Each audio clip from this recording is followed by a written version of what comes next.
한국을 두고 역사 왜곡을 하는 국가는 일본만 있는 것이 아닙니다. 중국도 마찬가지인데요.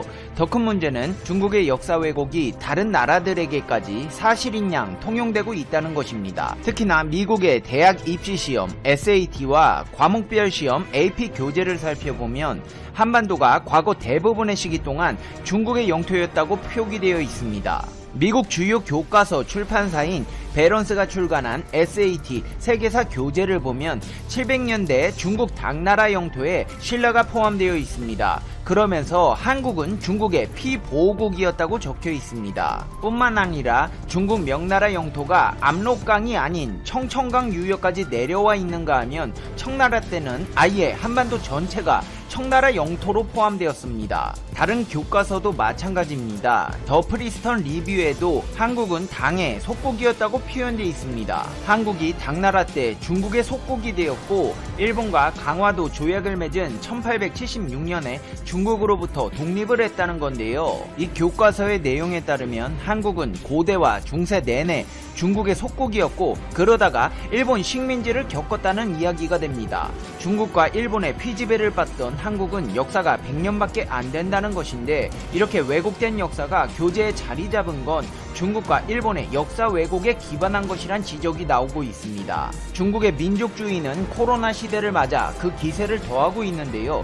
영토 문제를 넘어 역사까지 자신들의 구미에 맞게 바꾸는 작업이 진행 중에 있습니다. 중국에서는 최근 중화문명 홍보 공정이라는 거대한 프로젝트를 진행하고 있는데요. 중국 역사의 우월성을 부각하고 그 역사 속에 한국의 역사가 속국화되어 있다라는 인식을 전 세계에 각인시키고 있습니다.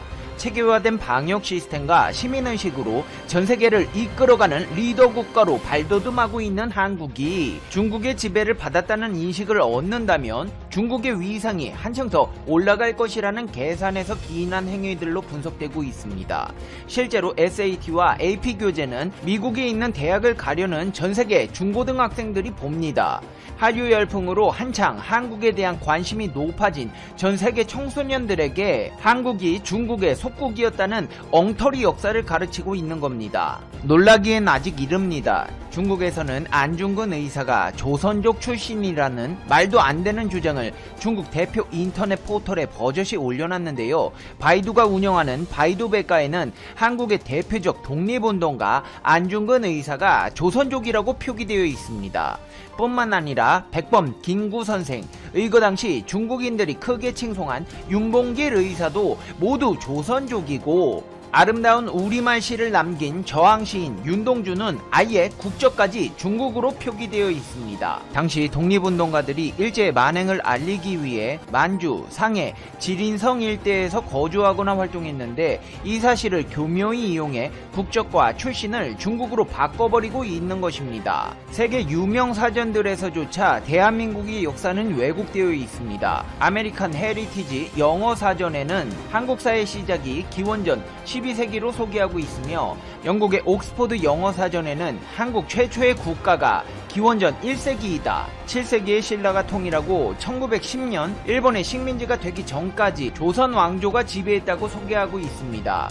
이는 한국 역사에서 고조선을 누락해 한국사를 2000년으로 왜곡하고 있는 것입니다. 폴린 딕셔너리 사전에는 한국을 검색하면 일본이 1876년 조선과 무역을 시작할 때까지 한국은 중국의 속국이었으며 한국은 1895년에 독립을 얻었고 1910년에 일본에 합병되었다고 소개하고 있습니다. 한국을 두고 벌어지는 역사 왜곡들은 하루 이틀 일이 아닙니다. 이런 무지함들이 정말 심각한 이유는 한국에 호감을 갖고 찾는 사람들에게까지 그릇된 정보를 제공하고 있다는 것인데요. 지난 2015년 한국여행협회가 조사해 발표한 여행 가이드들의 엉터리 설명들을 살펴보자면 경복궁의 박석을 울퉁불퉁하게 만든 것은 중국 사신이 지나갈 때 조선 신하들이 고개를 들지 못하도록 하기 위한 것이다.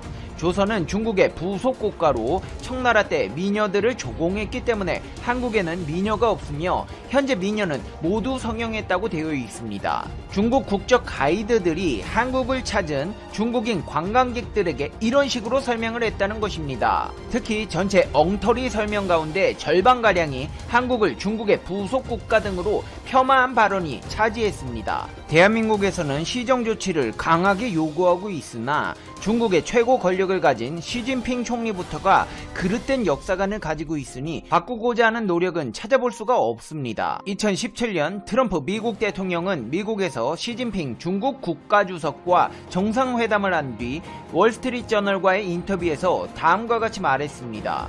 시진핑 주석은 중국과 한국의 역사 이야기를 꺼냈습니다. 북한이 아니라 전체 한국말입니다. 아시다시피 수천 년에 걸친 이야기였고 많은 전쟁에 대한 것들이었습니다. 그리고 한국은 실제로 중국의 일부였습니다. 나는 문제가 쉽지 않다는 걸 깨달았습니다. 그들이 엄청난 영향력을 갖고 있음을 강하게 느꼈습니다. 시진핑이 트럼프에게 중국과 한국의 역사에 대해 설명했고 그 와중에 한국은 중국의 일부였다는 말을 했다는 것입니다. 한국이 북한을 뜻하는지 한반도 전체를 뜻하는지 알 길이 없고 왜 저런 얘기가 굳이 미중 정상회담에서 언급됐는지 맥락 역시 알 수 없지만 확실한 것은 트럼프가 한국은 중국의 일부였다는 말을 시진핑에게서 들었다고 말한 것입니다. 당시 이 말을 들은 우리 외교부는 당연히 즉각 반발했습니다. 지난 수천 년간 한중관계 역사에 있어 한국이 중국의 일부가 아니었다는 점은 국제사회가 인정하는 명백한 역사적 사실이며 어느 누구도 부인할 수 없다. 일구의 가치도 없는 이야기라고 일축했습니다. 입장을 표명함과 동시에 당사국들에게 사실 확인을 요청했는데요. 중국은 대충 어영부영 동문서답으로 일관하며 사태를 넘기려는 듯한 모습을 보였습니다.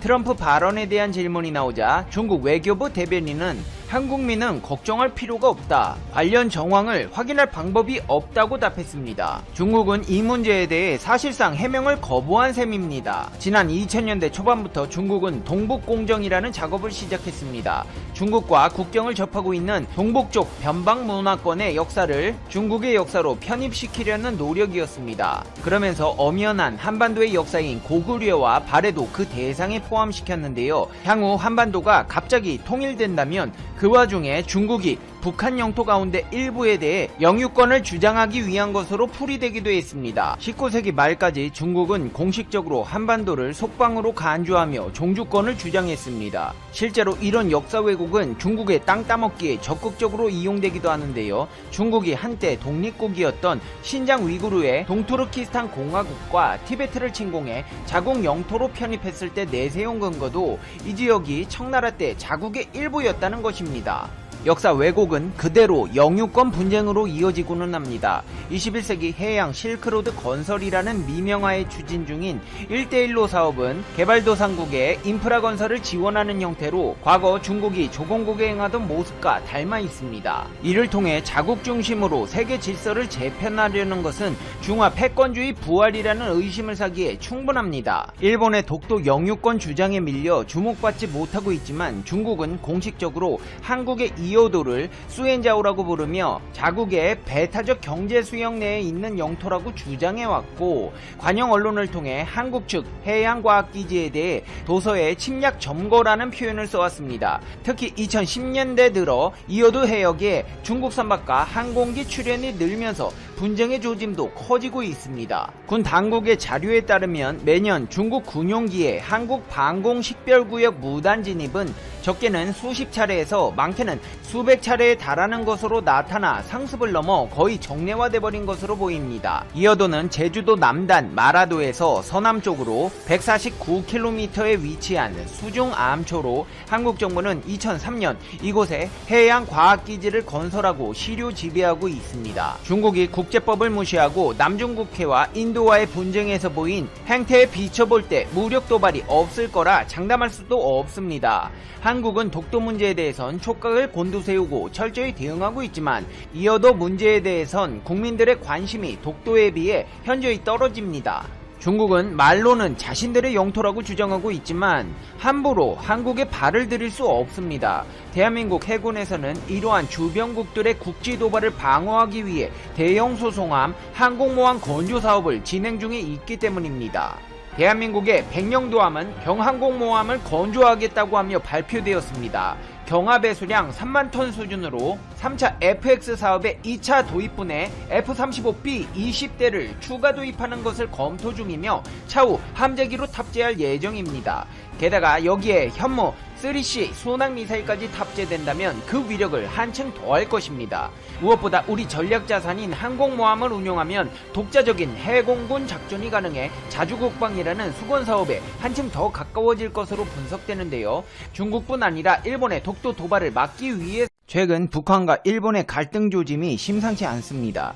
북한이 연일 일본의 억지 주장과 역사 왜곡의 강경 발언들을 쏟아내며 일촉즉발의 상황이 이어지고 있는 것입니다. 최근 일본은 외무성 홈페이지에 우길기에 문제가 없다는 내용의 태국어 설명 자료를 게시했습니다. 지난해에도 홈페이지에 우길기 소개 코너에 우길기 디자인은 풍어기나 출산, 명절 등 일상생활 속 다양한 곳에서 사용되고 있다는 내용의 한국어, 영어 자료를 올린 바 있습니다. 다른 나라 말로 된 설명 자료를 발표하면서 우길기의 당위성을 전세계에 홍보하려는 목적을 가지고 우경화에 나선 것입니다.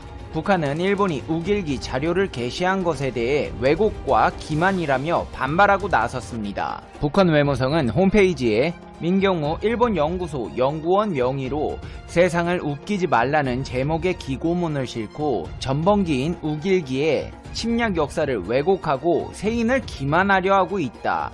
역사를 부정하고 진실을 왜곡하는 것은 일본 특유의 체질이고 고질적으로 굳어진 악습이다. 나치 깃발과 같은 우길기를 미화하려는 일본의 술책에 속아 넘어갈 나라는 없다. 일본이 우길기 홍보에 열을 올리는 것은 황당무계한 궤변으로 세상을 웃기려는 것이라고 주장했습니다. 야스쿠니 신사 참배에 대한 비판도 끊이지 않고 있는데요. 조선중앙통신은 정치 송장의 단말마저 발악이라는 제야의 논평에서 일본의 정치인들이 군국주의의 상징인 야스쿠니 신사를 참배하는 행위는 군국주의 광신자들의 추악한 정체를 다시금 만천하에 드러내는 것이라며 일본을 재침책동으로 부추기는 발악적 망동이라고 주장했습니다. 신사 참배를 통해 자기의 극우익적 정체와 책동의 침략적 면모를 세계 앞에 명백히 각인시키고 있다. 헌법 개약 책동에 계속 입김을 불어넣으려는 흉심도 깔려있다고 비판했습니다.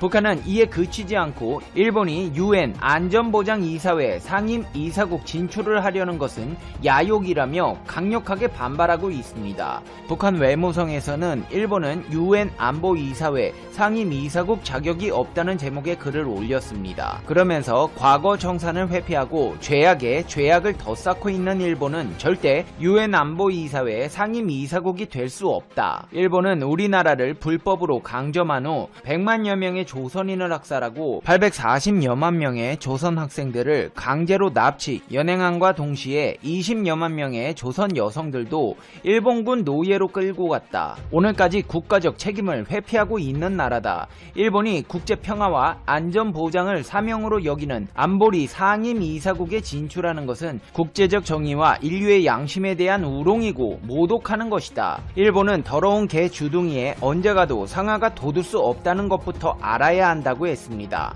아베가 못다 이룬 수건 과제로 남은 일본인 납치 문제를 일본 스가 요시히데 정권에서 해결하겠다고 나선 데 대해서도 비난을 쏟아내며 이 문제가 이미 해결됐다고 주장했습니다.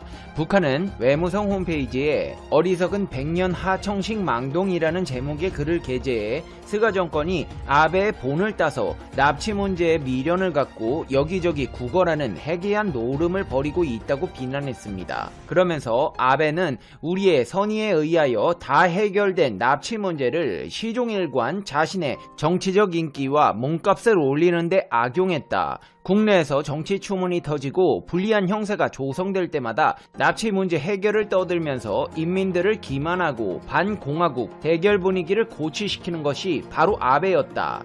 스가 정권이 아베 정권을 계승한다는 것이 우리를 건드리는 것이라면 스쳐 지날 수 없다. 다시 한번 명백히 하건대 납치 문제는 우리의 성의와 노력에 의하여 이미 되돌려 세울 수 없이 완전 무결하게 해결되었다. 결과가 명백한 문제에 매달리는 짓은 바보도 피하는 법이다. 그러고 보면 어리석은 짓에 몰려마고 있는 일본 정객들의 행태를 두고 백년 하청식 망동이라 평해야 적중할 것 같다고 비판했습니다. 이미 되돌려 세울 수 없이 완전 무결하게 해결됐다는 표현은 일본 정부에서 한국이 위안부 문제를 거론할 때마다 자주 나오는 표현인데요. 북한에서 납치자 문제에 이 표현을 갖다 쓴 것은 일본 정부의 행태를 비아냥거리고 있다는 분석이 가능해집니다. 스가 총리가 유엔 총회 연설에서 납치 문제 해결을 위해 김정은 북한 국무위원장을 조건 없이 만나겠다고 밝힌 데 대해서도 북한 선전 매체 우리 민족끼리는 아베 패당을 그대로 빼닮은 일본의 새 내각의 관계 개선을 구걸하는 것은 민족의 넋도 자존심도 내팽겨친 친일 굴종적인 추태이며 천년 숙적의 과거 죄악을 기어이 결산하려는 촛불 민심에 대한 용납 못할 배신 행위라고 주장했습니다. 또 조선반도 재침, 군사 대국화로 질주하겠다는 섬나라 날강도들과 선린 우호 관계를 맺는다는 것은 말도 되지 않는다.